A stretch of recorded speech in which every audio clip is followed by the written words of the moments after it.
časoch pandémie väčšina konkurenčných firiem nemala žiadne zlato ani striebro na predaj pre nových klientov a ani dostatok peňazí na vyplácenie exotických klientov, ktorí potrebovali odpredať.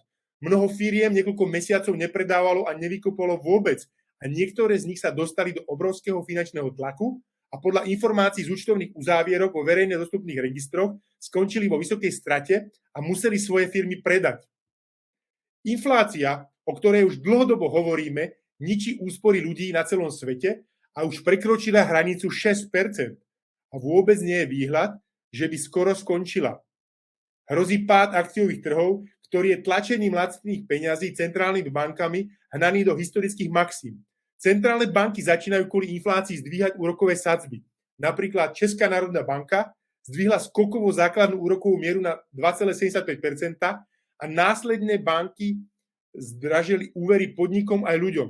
Úroky na hypotéky okamžite vyskočili a pri dlhej fixácii veľmi skoro prekročia hranicu 4% a majú tendenciu stúpať priemerom, aké boli pred 12 rokmi, k 6%.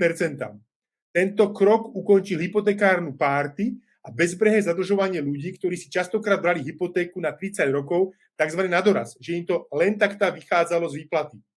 Ak sa im teraz zvýšia úroky o 2% pri konci fixácie, zdraží im to splátky o tisíce korún mesačne a k tomu je milión domácností v Česku a na Slovensku v problémoch kvôli zdraženiu energií, kvôli krachu Bohemia Energy, kedy musia platiť aj 5-násobnú cenu za plyn a elektriku. A je to pre nich existenčné.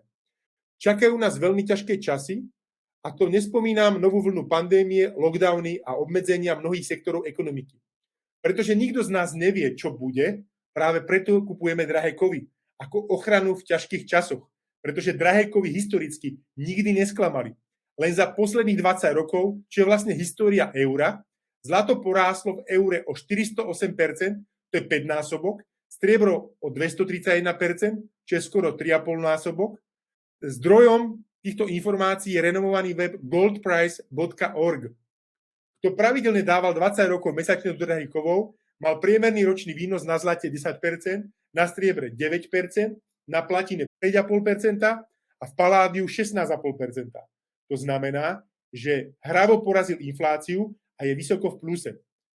Zdroj je Avesta Web, časť drahé kovy, lomeno vývoj hodnoty a je to prevzané priamo z londýnskej burzy LBMA.